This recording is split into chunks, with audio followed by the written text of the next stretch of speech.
भाजपा अध्यक्ष जेपी नड्डा ने रविवार को मलकजगिरी से पार्टी के उम्मीदवार एन रामचंद्र राव के समर्थन में अपने तेलंगाना चुनाव अभियान के तहत हैदराबाद में एक रोड शो किया। श्री नड्डा ने रामचंद्र राव और भाजपा सांसद के लक्ष्मण के साथ शाम को मलकजगिरी में एक प्रचार वाहन में रोड शो में हिस्सा लिया। पार्टी सूत्रों ने बताया कि श्री नड्डा ने मिनी इंडिया कहे जाने वाले मलकजगिरी में Bharat Australia world cup final match भी देखा। इससे पहले दिन में श्री नड्डा ने नारायणपेट और चवल्ला में अभियान रैलियों को संबोधित किया। भाजपा के राष्ट्रीय अध्यक्ष जेपी नड्डा ने राज्य चुनाव से पहले मलकजगिरी में एक रोड शो को संबोधित किया। जनता को संबोधित करते हुए जेपी नड्डा ने तेलंगाना सरकार पर तीखा हमला बोला। मलकजगिरी में एक रोड शो के दौरान बीजेपी के राष्ट्रीय अध्यक्ष जेपी नड्डा ने कहा, तेलंगाना को केसीआर और बीआरएस ने ग्रहण लगा दिया है। आपके पास 30 तारीख को इसे छुटकारा पाने का मौका है। प्रधानमंत्री मोदी जी के नेतृत्व में देश आगे बढ़े और तेलंगाना जिसको केसीआर का ग्रहण लग गया है, बीआरएस का ग्रहण लग गया है, उससे 30 तारीख को मुक्ति दिलाने का अवसर है और आप लोगों ने रामचंद्र राव जी को जिताकर कमल खिला करके इसको पूरा करना है। मित्रों, ये तेलंगाना की सरकार, भ्रष्टाचारी सरकार, तुष्टीकरण वाली सरकार, परिवारवाद वाली सरकार और परिवारवाद के साथ वंशवाद को बढ़ाने वाली सरकार और गरीबों का हक लूटने वाली सरकार, ऐसे सरकार को तेलंगाना की धरती पर अब रहने का कोई अधिकार नहीं है। इस बात को हमको समझना होगा। केंद्रीय शिक्षा मंत्री धर्मेंद्र प्रधान ओडिशा के भुवनेश्वर में रेलवे सभागार में पीएम श्री स्कूल योजना शुरू की। पीएम श्री स्कूलों को हरित स्कूलों के रूप में विकसित किया जाएगा, जिसमें सौर पैनल और एलईडी लाइट, प्राकृतिक खेती के साथ पोषण उद्यान, अपशिष्ट प्रबंधन, प्लास्टिक मुक्त, जल संरक्षण और संचयन, संरक्षण से संबंधित परंपराओं और प्रथाओं का अध्ययन जैसे पर्यावरण अनुकूल पहलुओं को शामिल किया जाएगा। पूरे ओडिशा में केंद्र प्रायोजित पीएम श्री योजना के तहत 37 केंद्रीय विद्यालयों और 26 जवाहर नवोदय विद्यालयों को अपग्रेड किया जाएगा।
पूर्व प्रधानमंत्री इंदिरा गांधी की जयंती पर शांति, निरस्त्रीकरण और विकास के लिए इंदिरा गांधी पुरस्कार के सम्मान समारोह में भाग लेने के दौरान सोनिया गांधी ने उन्हें लोगों के हितों के लिए एक बहादुर योद्धा कहा।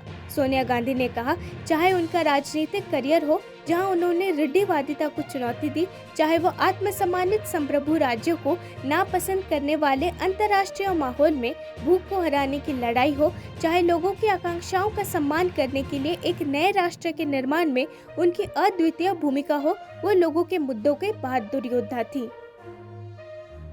Be it her political career, where she challenged orthodoxy to introduce equity-oriented pro-poor policies, be it her fight to defeat hunger in the international environment that disliked self-respecting sovereign states, be it her extraordinary work to quell divisive tendency in India, be it her unparalleled role in the creation of a new nation to honor people's aspirations. She was a valiant crusader of people's causes. Goa के नुवम विधानसभा क्षेत्र के विधायक एलेक्सो सिक्वेरा ने भाजपा के नेतृत्व वाली सरकार में मंत्री पद की शपथ ली, जब पीडब्ल्यूडी मंत्री नीलेश कैब्रल ने उनके लिए रास्ता बनाने के लिए इस्तीफा दे दिया। गोवा के राज्यपाल पीएम श्रीधरन पिल्लई और मुख्यमंत्री प्रमोद सावंत की मौजूदगी में कांग्रेस के अध्यक्ष एलेक्सो सिक्वेरा ने शपथ ली। 14 सितंबर 2022 को पूर्व मुख्यमंत्री दिगंबर कामत, माइकल लोबो, डलीला लोबो, केदार नायक, संकल्प अमोनकर, राजेश फलदेसाई और रुडोल्फ फर्नांडिस के साथ एलेक्सो सिक्वेरा भाजपा में शामिल हो गए, जिससे 40 सदस्यीय विधानसभा सदन में कांग्रेस के 3 विधायक रह गए।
इम्फाल एयरपोर्ट सूत्रों के मुताबिक रविवार दोपहर 3 बजे इम्फाल एयरपोर्ट पर सुरक्षा कर्मियों ने एक ड्रोन देखा जो दिखने में काफी छोटा था।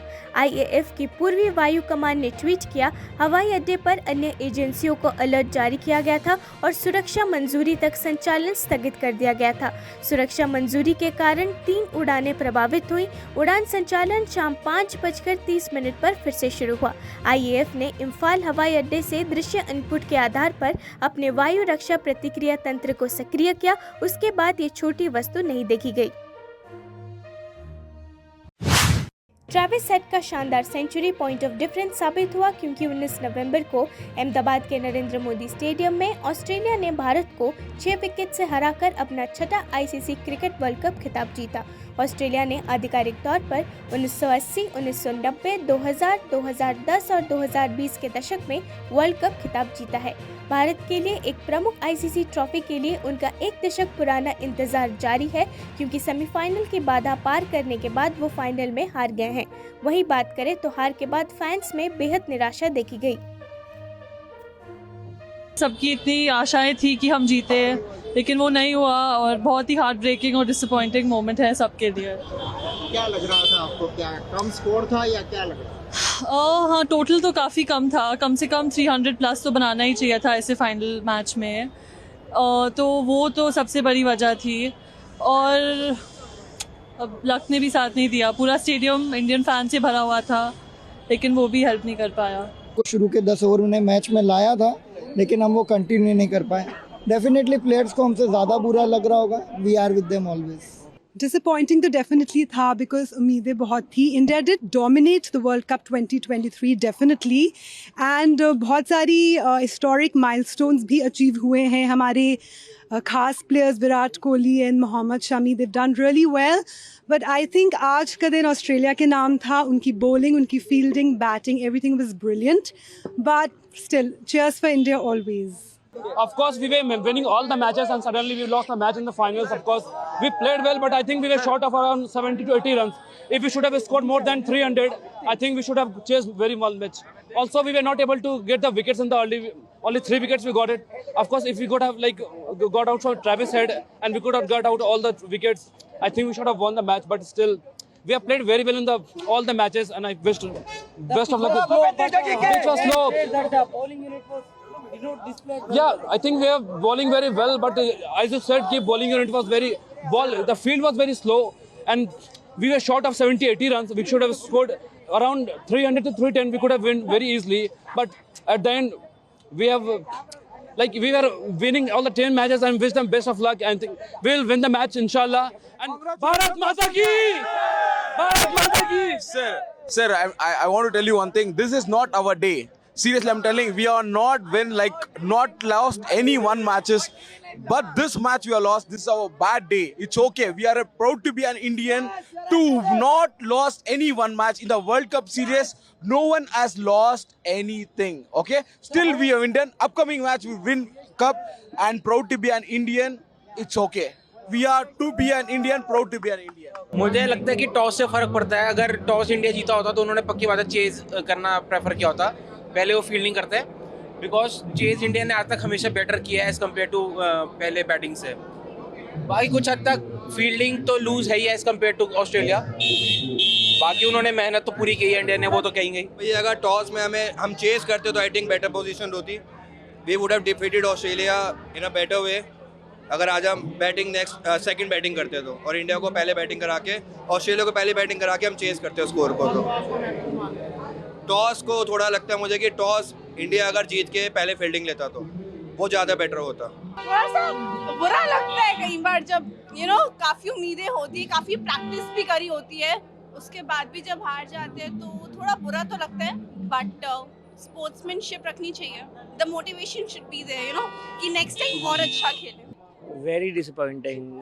मतलब एक तरफा ही हारे हैं और ड्यू फैक्टर भी आया. कल देर रात विशाखापट्टनम में एक बंदरगाह पर भीषण आग लगने से मछली पकड़ने वाली कम से कम 25 नावें राख में बदल गई.